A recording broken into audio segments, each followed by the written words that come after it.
अली बाबा 40 चोर की कहानी। सालों पहले फारस देश में अली बाबा और कासिम नाम के दो भाई रहते थे। पिता की मृत्यु के बाद से दोनों भाई मिलकर अपने पिता का व्यापार संभालते थे। बड़ा भाई कासिम बहुत लालची था। उसने धोखे से पूरा व्यापार हथिया कर अली बाबा को घर से निकाल दिया। इसके बाद अली बाबा किसी बस्ती में जाकर अपनी पत्नी के साथ झोपड़ी जंगल जाकर लकड़ियां काट कर लाता और बाजार में उन्हें बेचकर जैसे कैसे घर का गुजारा चलाता था। एक दिन अली बाबा ने जंगल में लकड़ी काटते समय 40 घुड़सवार को वहां आते हुए देखा। सभी घुड़सवार के पास धन की पोटली और खंजर थे। ये देखकर वह समझ गया था कि ये सभी चोर हैं। अली बाबा एक पेड़ के पीछे छिपकर उन्हें देखने लगा। तभी सभी घुड़सवार एक पहाड़ के पास जाकर खड़े हो गए। तभी चोरों के सरदार ने पहाड़ी के सामने खड़े होकर बोला, खुल जा सिम सिम। इसके बाद पहाड़ में से एक गुफा का दरवाजा खुला। सारे घुड़सवार उस गुफा के अंदर चले गए। अंदर जाकर उन्होंने बोला, बंद हो जा सिम सिम, और गुफा का द्वार बंद हो गया। ये देख अली बाबा दंग रह गया। कुछ देर बाद वो दरवाजा फिर से खुला और उसमें से वो सभी घुड़सवार निकले और वहां से रवाना हो गए। अली बाबा ये जानने को बेताब हो गया कि आखिर इस गुफा में क्या है और वो सब यहाँ क्या कर रहे थे। इसके बाद उसने गुफा में जाने का फैसला किया। वो उस पहाड़ के सामने गया और बार बार चोरों के सरदार के शब्द बोलने लगा, खुल जा सिम सिम, खुल जा सिम सिम। गुफा का दरवाजा खुल गया। अली बाबा गुफा के अंदर गया और उसने देखा कि वहां सोने की गिनियां, अशरफियां, गहने आदि रखे थे। चारों तरफ खजाना ही खजाना था। ये सब देखकर उसकी खुशी का ठिकाना नहीं था। उसे मालूम हो गया था कि वो चोर सारा चोरी का सामान यहाँ आकर छुपाते हैं। अली बाबा ने वहां से एक पोटली में सोने की अशरफियां भरी और घर चला आया। घर जाकर अली बाबा ने इस पूरे किस्से के बारे में अपनी पत्नी को बताया। एक साथ इतनी सारी अशरफियां देखकर उसकी पत्नी हैरान रह गई और अशरफियों को गिनने बैठ गई। तभी अली बाबा ने बोला कि ये इतनी अशरफियां हैं कि इन्हें गिनते गिनते रात हो जाएगी। मैं गड्ढा खोदकर इन्हें छुपा देता हूँ, जिससे किसी को भी हम पर शक ना हो। अली बाबा की पत्नी बोली, मैं इनकी गिनती नहीं कर सकती हूँ, लेकिन अंदाजे के लिए इन्हें तोल तो सकती हूँ। अली बाबा की पत्नी भागती हुई कासिम के घर गई और उसकी पत्नी से गेहूं को तोलने के लिए तराजू मांगने लगी। ये देखकर कासिम की पत्नी को उस पर शक हुआ।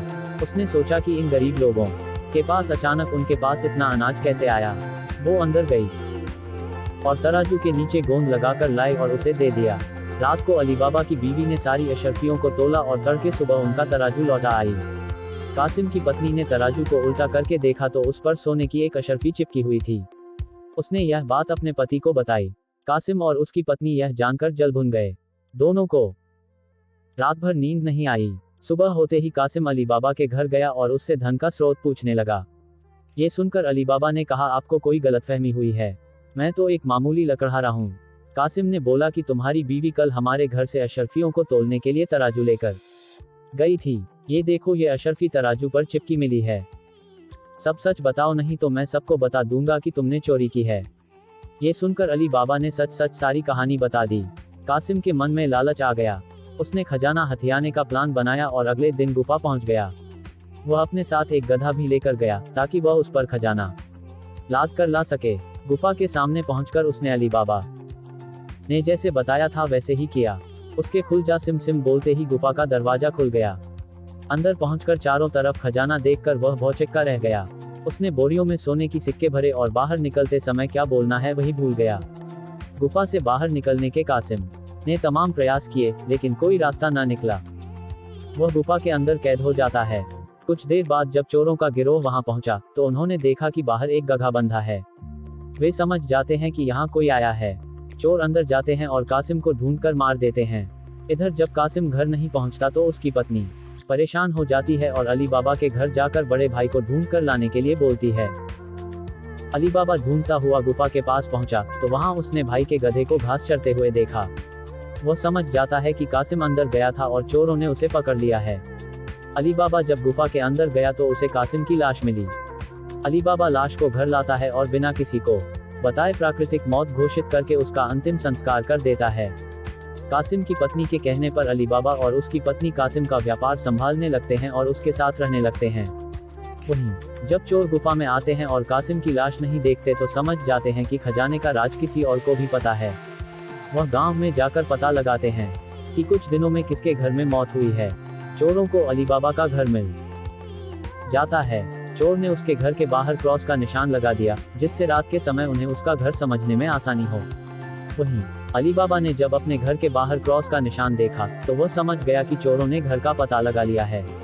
उसने वैसा ही निशान सबके घर के बाहर लगा दिया। रात में जब चोर आए तो सबके घर पर वैसा निशान बना देखकर दुविधा में पड़ गए और वापस चले गए। चोरों का सरदार चुप चुप बैठने वालों में से नहीं था। उसने उस मोहल्ले में अपने आदमी को भेजकर यह पता लगवाया कि हाल फिलहाल में कौन शख्स वहां अमीर हुआ है। इससे उसे अली बाबा के बारे में पता चला। उसने उसका घर अच्छे से पहचाना और रात के समय में तेल व्यापारी बनकर उसके घर पहुंचा। वह अपने साथ तेल के 40 पीपों को लेकर गया, जिसमें 39 में चोर और एक पीपा में तेल था। उसने सोचा कि रात में जब सब सो जाएंगे तो वो सब मिलकर अली बाबा को मार देंगे। उसने अली बाबा से दोस्ती की और रात को उसके घर पर ठहरने की इजाजत मांगी। अली बाबा ने उसको खाना खिलाया और रात को रुकने की इजाजत दे दी। अली बाबा की पत्नी को तेल के व्यापारी पर शक हुआ। उसने सारे पीपों को खटखटा कर देखा और वह समझ गई कि एक पीपा में तेल है और बाकी में आदमी है। उसने तभी एक तरकीब निकाली। उसने तेल वाले पीपे से तेल निकाला और गर्म कर बाकी पीपों में डाल दिया। सारे चोरों की मौत हो गई। रात में जब सरदार ने चोरों को निकलने का इशारा किया तो एक भी चोर बाहर नहीं निकला। उसने पीपों को खोलकर देखा तो सभी चोर मर चुके थे। ये देखकर वह इतना डर गया कि अपनी जान को बचाने के लिए वह तुरंत वहां से भाग गया। सुबह अली बाबा की पत्नी ने ये सारी बात अली बाबा को बताई, जिसे जानकर वह बहुत खुश हुआ। अब उन 40 चोरों के सारे खजाने का अकेला मालिक अली बाबा था। वह देश का सबसे अमीर शख्स बन गया था और खुशी खुशी अपनी बीवी बच्चों के साथ रहने लगा। कहानी से सीख: लालच मनुष्य का दुश्मन है। लालच करने से सब काम खराब हो जाते हैं, इसलिए कभी भी लालच नहीं करना चाहिए। दोस्तों, ये कहानी आपको कैसी लगी हमें कमेंट करके जरूर बताएं और हमारे चैनल को सब्सक्राइब करना और लाइक करना ना भूलें।